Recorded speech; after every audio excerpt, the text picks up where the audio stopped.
Nah untuk yang ke mata air ketiga itu ya yang gue lihat di situ itu malang di jalan, tapi sedang kayak gue ke atas itu gue nggak ngeliat palanya, itu baru badannya bang.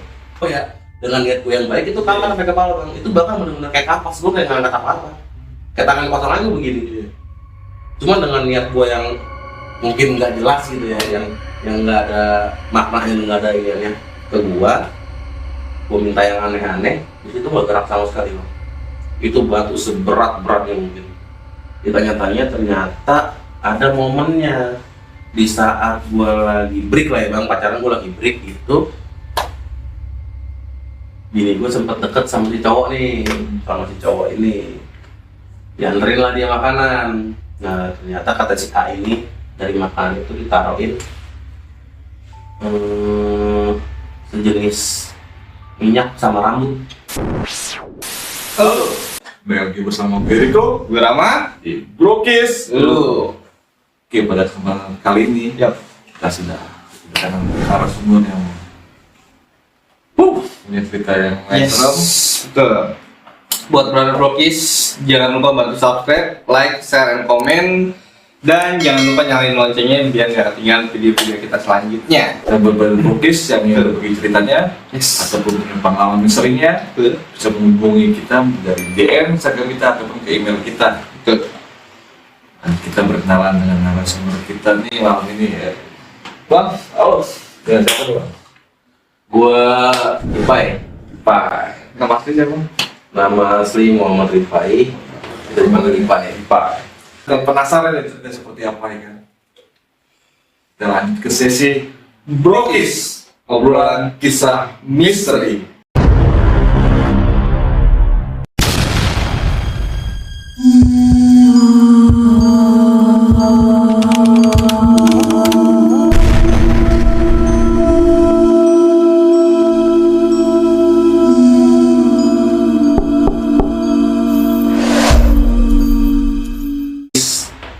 Yang gue alamin pribadi itu di saat gue berangkat itu cobaannya satu dari perjalanan bis tiba-tiba bannya bocor, itu nggak tahu ya itu alami atau karena Emang ada lu gitu? gangguan dia, karena ada gangguan, gue mau ada punya tujuan gitu ya, gue nggak ngerti juga itu di situ.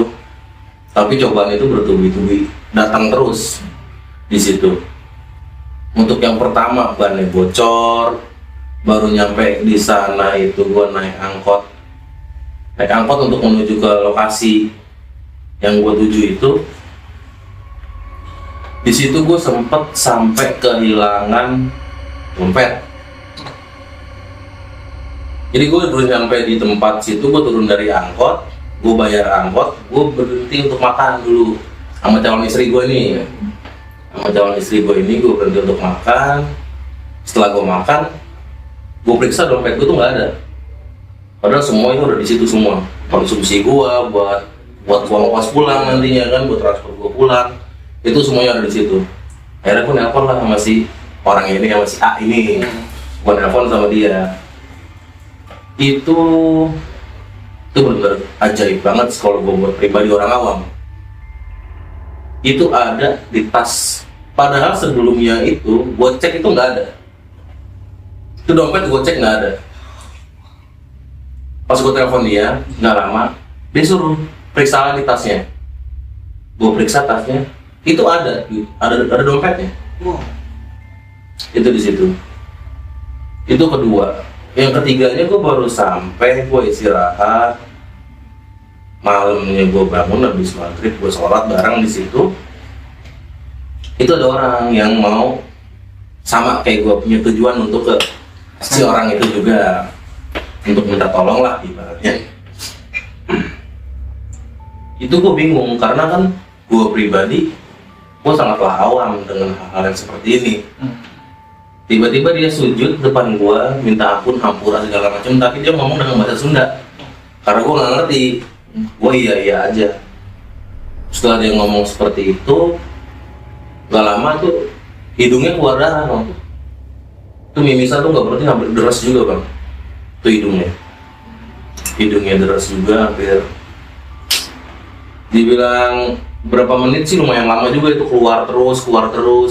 Akhirnya ada si orangnya inilah yang bantuin untuk netralisir si orang yang tadi itu, ngobatin dia itulah, netralisir. Dan dia ngejelasin akhirnya ke gua bahwa di belakang gua ini ada sesepuhnya dia yang nempel di gua di situ. Itu kemudian memang malamnya ada rencana kita mau mandi lah ke Tujuh Mata Air. Daerah mana tuh? Itu di daerah Gunung Cikuray, kaki Gunung Cikuraynya.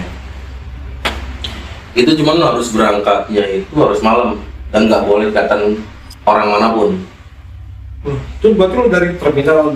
Enggak, jadi udah nyampe rumahnya Udah sih, nyampe rumah. udah nyampe rumahnya dia, kita istirahat, ya sholat segala macam kan, sholat isya, sholat maghrib. Itu kita nunggu sampai si A-nya ini udah bilang ayo berangkat. Kita itu emang rame, kurang lebih ada hampir 14 orang. Cuman untuk menuju ke sumurnya itu harus satu persatu.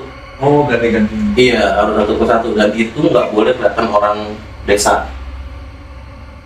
Jadi ya lu harus ngumpet-ngumpet untuk ke Tujuh Mata Air itu. Dan untuk yang sumur pertama sih nggak ada halangan apa-apa. Nggak ada halangan apa-apa tuh maksudnya ya baik-baik aja, di jalur kita biasa aja gitu. Untuk yang kedua juga masih biasa. Dan untuk yang ngelewatin yang ketiga ini hampir ada gangguan sedikit gitu.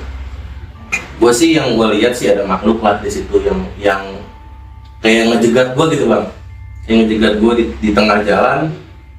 Tapi yang gue lihat itu cuma baru badannya doang. Gue belum sempat ngeliat mukanya. Itu yang gue lihat langsung di sana ya. Di situ akhirnya memang dibilangin kalau melihat apapun permisi baca bismillah, baca apa yang kita bisa, sama baca niatan kita untuk apa, seperti itu. Akhirnya gue ikutin sarannya dia itu, gue bacain apa yang gue bisa.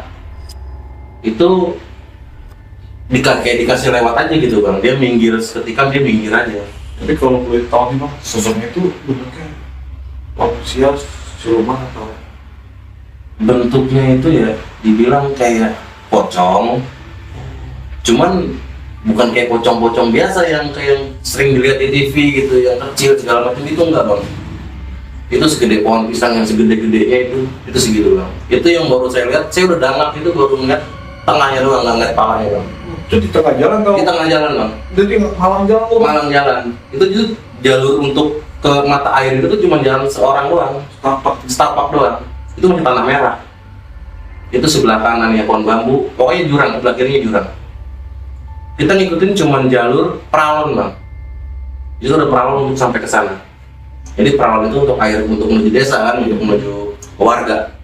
Yang kita tahu cuma menuju, kita ngikutin itu alurnya cuma alur peralon itu doang. Dan untuk yang ke mata air ketiga itu ya yang gue lihat di situ, itu malang di jalan. Tapi sedang naik gue ke atas itu gue nggak ngeliat palanya. Itu baru badannya bang. Itu satu. Gue jalan ke sana, apa yang gue baca gue baca.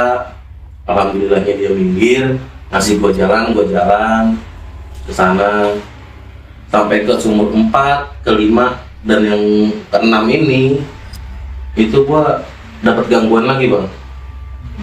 Gue dapat gangguannya itu ya di sumur mata airnya itu kayak sumur tua ya bang, untuk kayak sumur tua, cuman kucuran airnya pakai bambu,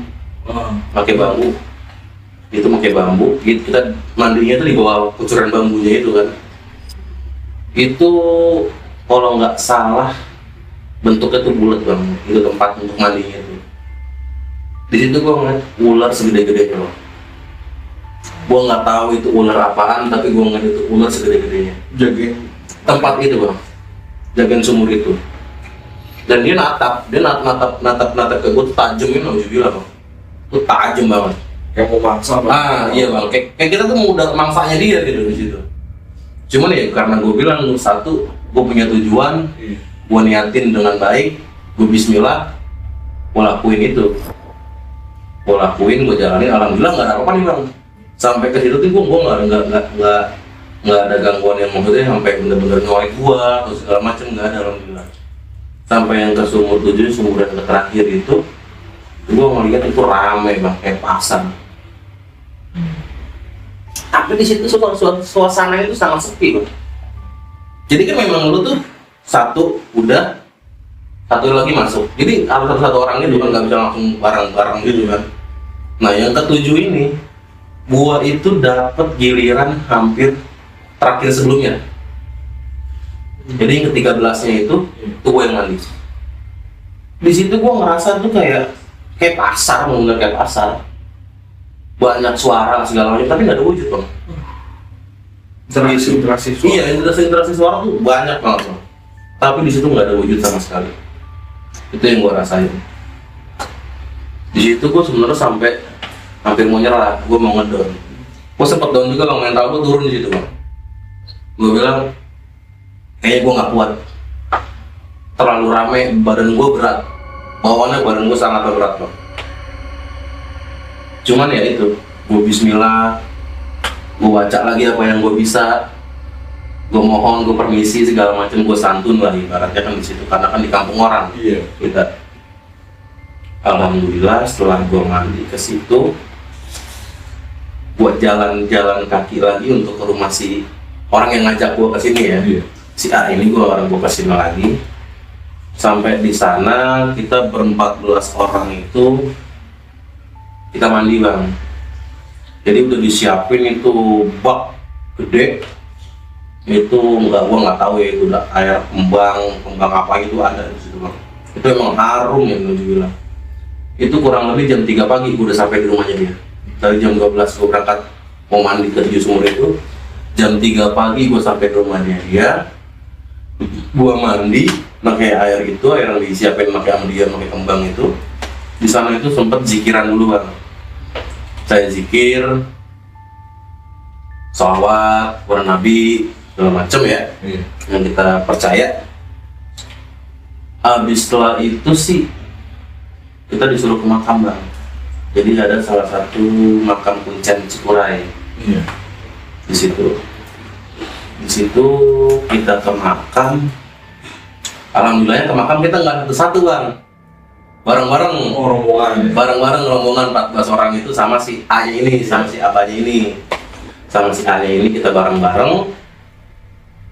Di sana dibilangin lah, kita ngomong apa nih ya, kita tujuan kita datang ke sini. Ya ini sih boleh percaya boleh enggak, iya. Kan ya. Karena dia bilang cuman memang semuanya kembali ke Allah. Cuman mereka ini hanya menjembatani aja. Dia bilang seperti itu. Dengan niat gua yang gua bilang gua itu pengen nikah di tahun besok. Tapi gue belum punya apa-apa, tabungan sepeser pun gue nggak punya, gitu. Gue modal nekat, modal niat gue untuk ibadah, gitu. Gue kesana di makam itu kita rame-rame. Jadi ada batu ya bang, dibilang kayak batu gunung, cuman bentuknya kayak kotak keramik. Rapi bang, rapi kotak keramik gitu. Itu tebalnya kurang lebih ya 10 sentian lah. Tebal banget, tebal batunya. Itu 10 sentian. Itu sekotak keramik. Yang pertama kali gue tanya di situ ya tentang niatan gue datang sini untuk ibadah, untuk nikah segala macem. Itu batu entengnya nauzubillah bang, gue angkat bang. Itu gue angkat sampai kepala tuh gak ada berat sama sekali, kayak kapas bang. Itu batu kayak kapas.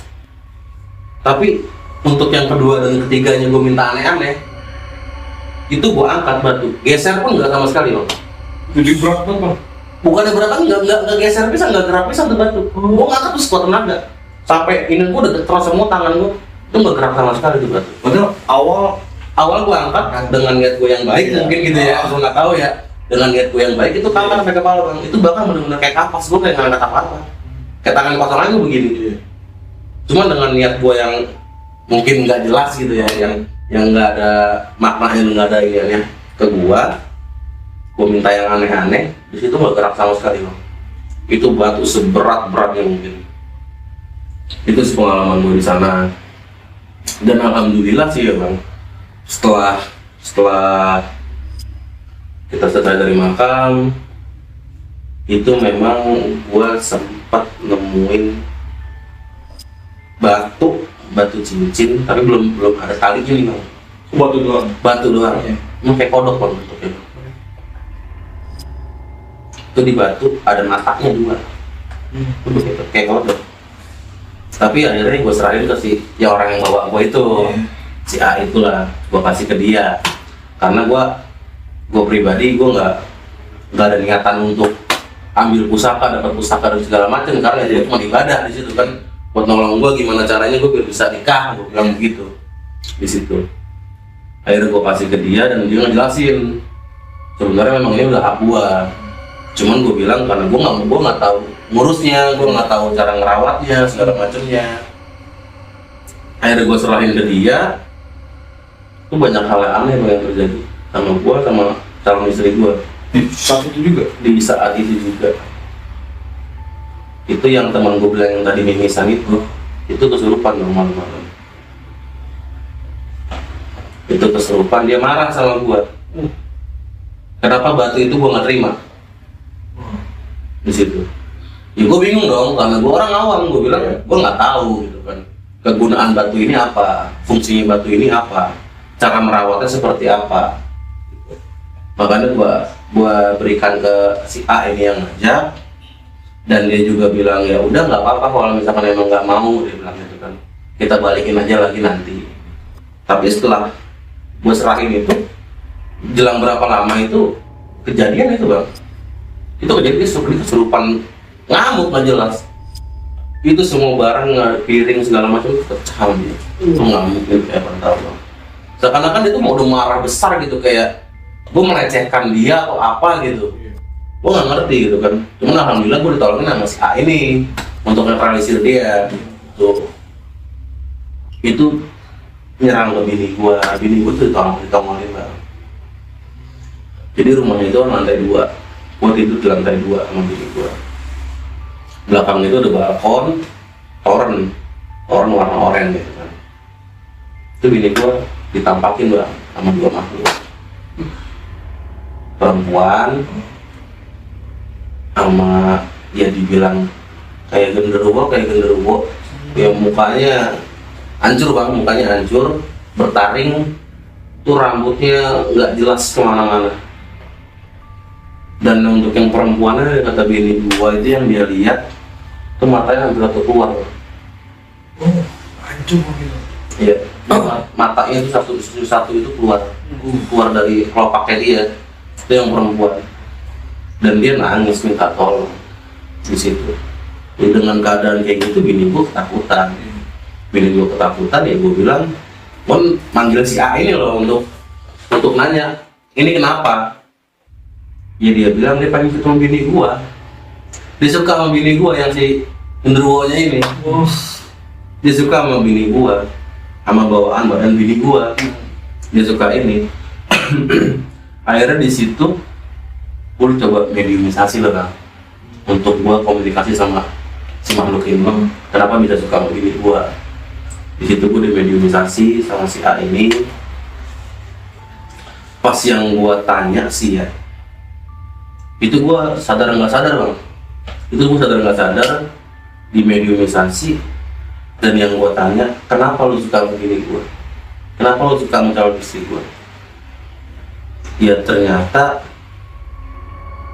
ada yang mau gangguin bini gua bang, ada orang yang berniat jahat sama bini gua. Iya, ada unsur lain Bang.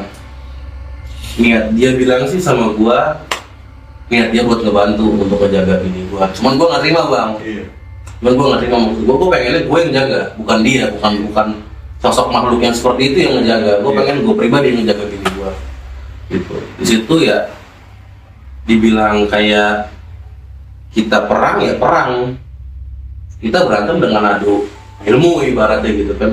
Cuman di situ bukan gue yang turun, si A ini yang turun. Iya. Si A ini yang turun melalui badan gua. Iya. Melalui raga gua di situ. Akhirnya di situ mental bini gua kesurupan. Gantian. Bini gua yang kemasukan. Gitu tuh bini gue nangis segala macam. Tuh ngeliat gue bang benci sama Jubila.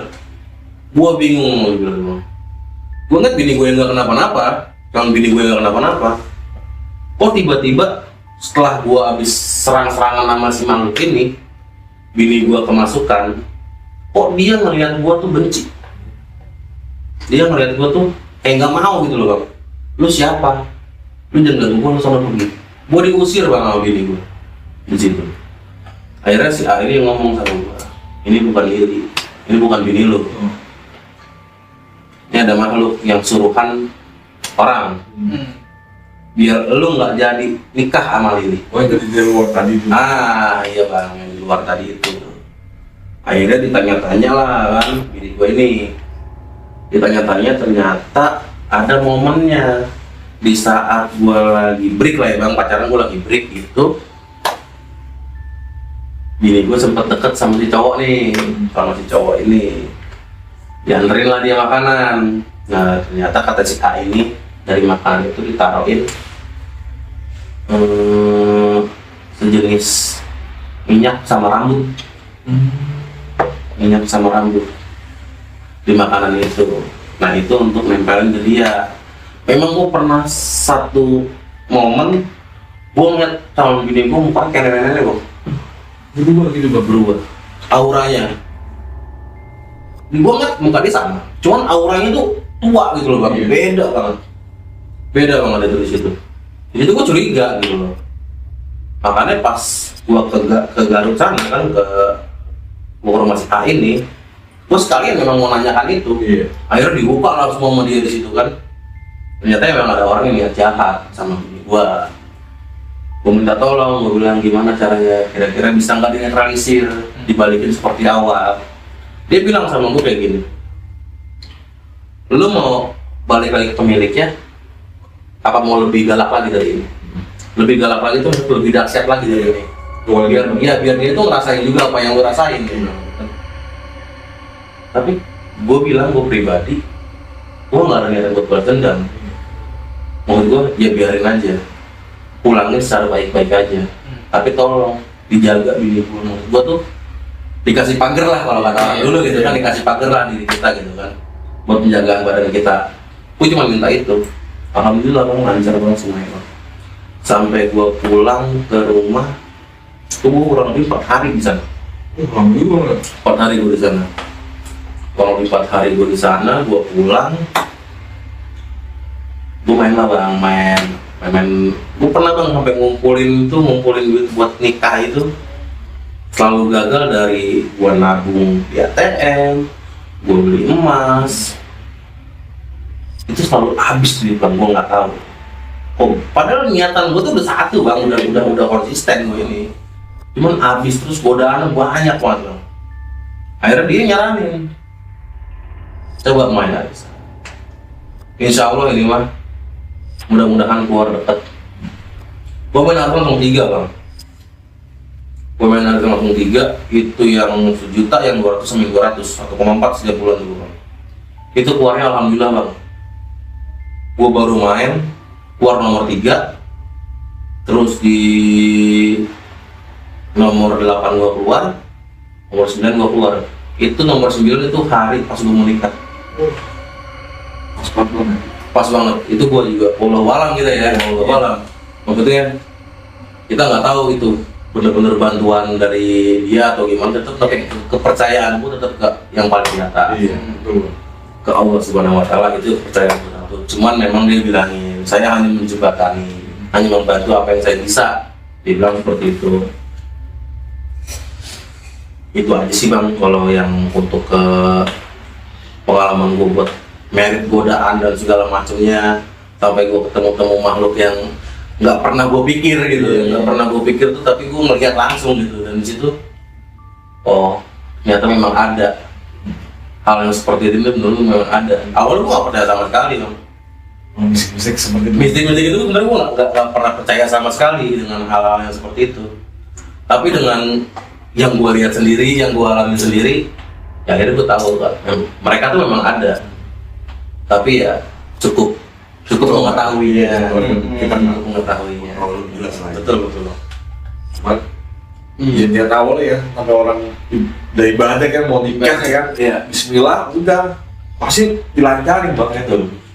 Walaupun segala cobaan, tapi tetap insya Allah Bismillah kan, ini kan pasti. Intinya konsisten lah Konsisten. sama tujuan kita. Walaupun kita belok kiri, belok kanan, ya cuma kalau untuk konsisten, niat, fokus, pasti lancar. Wah tuh bercabang bang jalan itu kalau kita pikir. Kalau kita pikir tuh buat menuju yang baik itu pasti bercabang. Pasti lah itu. Kanan kiri depan belakang pasti banyak. Tergantung konsisten kita itu mana. Kita mau lurus mau untuk nyampe ke tujuan kita tuh memang cobaan apapun ya kita terabas, kita lewatin. Iya. Tapi di satu posisi itu pas di saat lu ngeliat bener-bener gede banget itu makhluk gede itu apa emang lu doang yang lihat atau emang orang banyak yang itu? Itu gua dong yang lihat. Tapi gua nggak tahu ya untuk yang lain ngeliat atau enggak, gua nggak tahu karena kan memang jaraknya lumayan jauh. Jaraknya lumayan jauh. Berapa Bang. meter?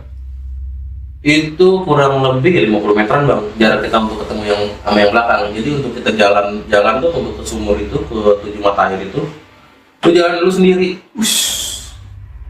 Itu jaraknya 50 meter ya sama orang yang belakang. Ntar gantian. Pokoknya cuma dikasih waktu itu paling lama 15 menit bang. Untuk mandi di tempat Untuk mandi di tempat di itu ya. Jadi pokoknya udah setelah 15 menit di situ pasti ada yang jalan lagi ngikutin belakang. Jadi nggak boleh berbarengan, harus satu-satu. Itu. Dan apa yang lu lihat di situ sama seperti yang istri lu lihat bang, apa istri lu ngeliat hal yang beda, malam-malam yang beda. Kalau untuk yang pas gue mandi sih, untuk ke yang ke-6 ya, untuk yang ke-6 itu masih yang gue lihat pribadi sendiri, nggak yang gue lihat di bini gue. Tapi kalau untuk yang ke-7 itu yang gue bilang kayak pasar itu, Iya. itu ada satu bang yang gue bilang perempuan itu, matanya satu itu keluar di kelopak gitu ya. Itu yang gue lihat di situ, yang satu yang nempel di bini gue itu dia. Berarti tiap orang itu ketemu penampakan berbeda-beda. Cuma Beda. pas ujungnya ini dia ngikutin istri Ngikut, bang, Bang. apa yang main Ya, ngikut, Bang. itu kan. sampai ke rumah bang, sampai ke atas bang. Jadi kamar kita nih sampingnya itu lahan kayak balkon gitu kan, kayak balkon toren. Terus samping kamar yang gue tidurin itu ya itu. Dan dia nunggu di situ, dan bini gue tiba-tiba malam-malam nangis. Waduh. Nangis Kita mau magiin ya, itu mau magiin. Iya. Kita lagi, pokoknya mau bener-bener mau magiin, gue setelah kelar itu magiin, di bini gue nangis. Nangis, gue juga nggak ngerti tiba-tiba orang pulang tuh tidur kok sama dia gitu kan, habis istirahat karena gue juga capek gitu kan. Iya. Habis jalan ke mandi gitu, karena yang boleh mandi cuma laki, perempuan nggak boleh. Oh. Jadi perempuan itu bini gue itu nunggu di rumah si A ini.